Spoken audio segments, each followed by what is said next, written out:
Bonsoir, bienvenue sur Crypto Oli, j'espère que vous allez bien. Alors, on commence immédiatement avec le prix du XRP aujourd'hui, qui se tient à 37,09 cents, légèrement en hausse depuis 24 heures de 2,3%, ce qui est bon. Je tiens à dire ici que la capitalisation du marché est rendue à 508 milliards de dollars. Ça, c'est vraiment bon, ça a augmenté de comme 10 milliards là, en même pas 24 heures. Alors, c'est super bon. Sur Fiat Leak, on voit ici qu'en 24 heures, le XRP a monté, légère hausse, comme j'ai dit, de 2,34%. Et on voit présentement que le Japon, en tout cas ici en Asie, là, puis le sud de la Corée, qui a beaucoup d'échanges, avec 660 et l'encercler pour vous montrer. On voit ici le nombre de trades par minute, 670 000 trades par minute, avec les sites d'échange, Bitforex, HitBTC, Coinbase, tous les sites populaires, avec les quantités, puis toutes les autres sortes de monnaies, si des fois ça vous intéresse de voir aussi autre chose que les XRP. Mais moi, ma chaîne, c'est sur les XRP et la compagnie Ripple. Alors, c'est sûr que c'est de ça que je vais parler. Ensuite, les États-Unis qui entrent en hyperinflation. Ça, c'est pas une bonne nouvelle, mais je dois pareil en mentionner parce que c'est important. Alors, les États-Unis sont sur le point de se lancer dans un voyage très inquiétant avec l'hyperinflation, avec des montants records de cette dette et de déficit. Euh, les derniers chiffres du déficit budgétaire du deuxième trimestre 2020 pour les États-Unis ont été publiés et ils ne sont pas beaux. Ce que dit Seeking Alpha, en passant l'article que j'ai pris. Les dépenses du gouvernement fédéral ont grimpé de 9 billions de dollars, tandis que les recettes du gouvernement fédéral ont chuté de 3,5 billions de dollars. Alors, c'est pas bon signe. Là. On voit ici comment est-ce que ça a augmenté. Là. La, les, euh, les flèches, comment est-ce qu'on peut les voir. Là. Ça monte vraiment par en haut. Cela se traduit par un déficit budgétaire annualisé ajusté à 5,5 billions de dollars, comme le montre le graphique euh, plus bas, celui-ci. Tout paraît normal et hop, tout d'un coup, ça plante comme ça par en bas de beaucoup, chose qui n'est pas normale. Ensuite, on voit le gouvernement ici, là, la Fed, là, la Réserve fédérale. Encore une fois, là, comment c'est accentué la courbe.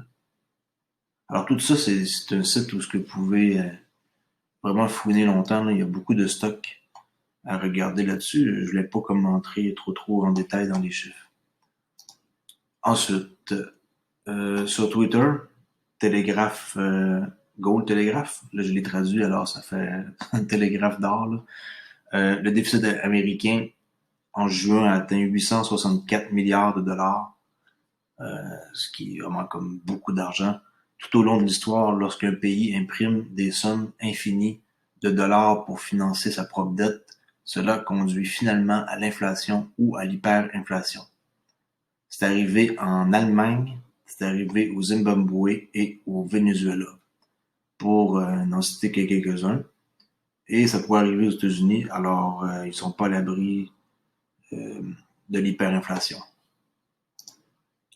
Visa qui se dit se désengager du Bitcoin en critiquant le changement de politique avec la Réserve fédérale en matière de l'inflation. Jeudi, 17 hauts responsables de la Réserve fédérale ont expliqué que le comité prévoyait de laisser l'inflation monter plus vite que d'habitude. Méchante erreur. Ou au-dessus du taux de référence qui est de 2% pendant un certain temps. Le discours du président de la Fed, Jerome Powell, a été considéré comme un changement majeur de politique.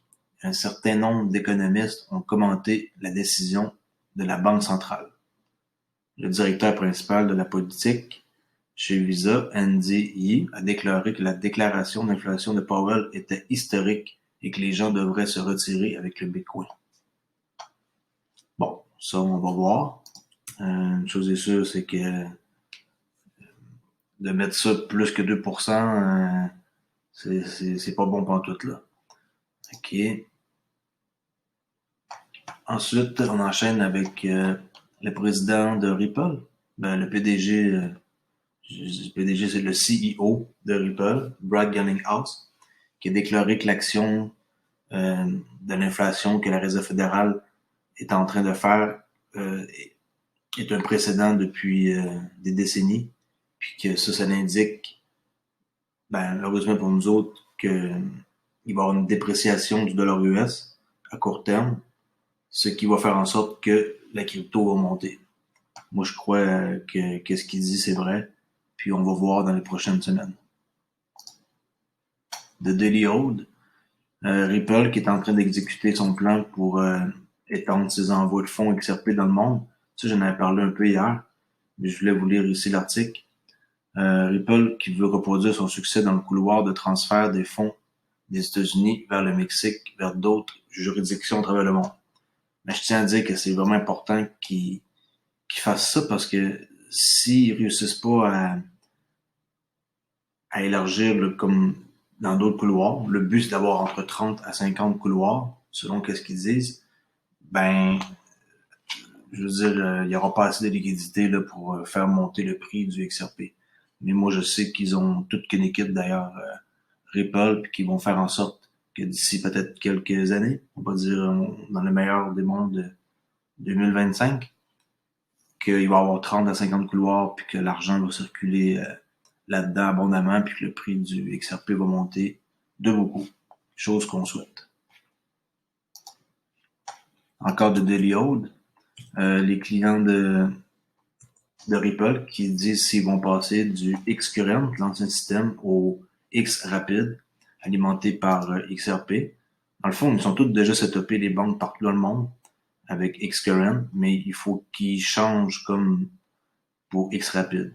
Comme ça va alimenter le XRP, puis ils vont avoir toutes les options pour pouvoir faire fonctionner ça. Les investisseurs d'XRP examinent à nouveau attentivement l'impact direct de Ripple sur l'actif numérique. Dans un nouvel article sur Reddit, l'utilisateur Bloor93 demande pourquoi de nombreux clients Ripple continuent d'utiliser la solution des paiements transfrontaliers de l'entreprise XCurrent, au lieu du plus récent XRapid basé sur XRP, qui alimente également les paiements internationaux. C'est sûr qu'il y a des gens qui se posent des questions là. Le responsable mondial des services bancaires de Ripple, Mark-Jan Delantin, a récemment révélé 10 des plus de 200 institutions financières membres de RippleNet qui utilisent maintenant activement XRP pour les paiements. Bon, c'est pas assez, là, 10 sur 200, il faut qu'il y en ait 200. En décembre, elle a expliqué pourquoi les banques en particulier prendront plus de temps pour passer à XCurrent, de XCurrent à XRapid. Pour être clair, ce qu'elle dit, aucune institution bancaire n'utilise cela, XRapid. Ils sont toutes déjà setupés, mais ils l'utilisent pas.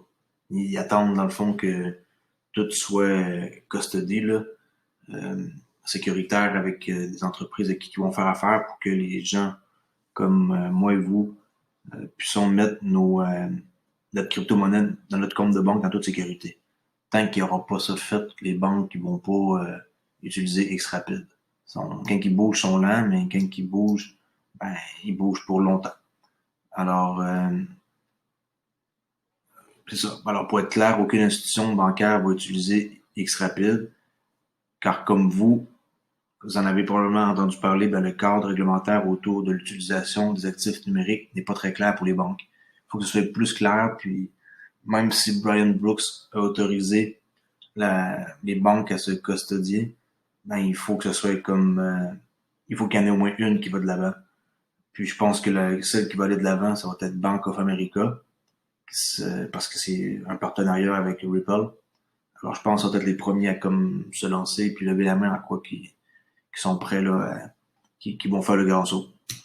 Alors les prestataires de services de paiement et de certaines autres institutions financières sont moins régis par ces obligations. Le directeur de la technologie, qui est derrière toute cette belle patente-là, c'est David Schwartz, a également parlé de la stratégie à long terme de l'entreprise pour l'adoption de XRapid. Je vais lire un passage de ce qu'il a dit. Au fur et à mesure que ce système sera adopté par les institutions financières, de plus en plus de paiements pourront être faits avec XRP et XRP aura la liquidité pour les combler.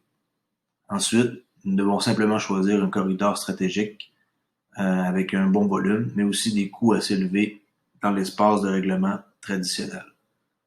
Autrement dit, il faut qu'il y ait des transactions élevées.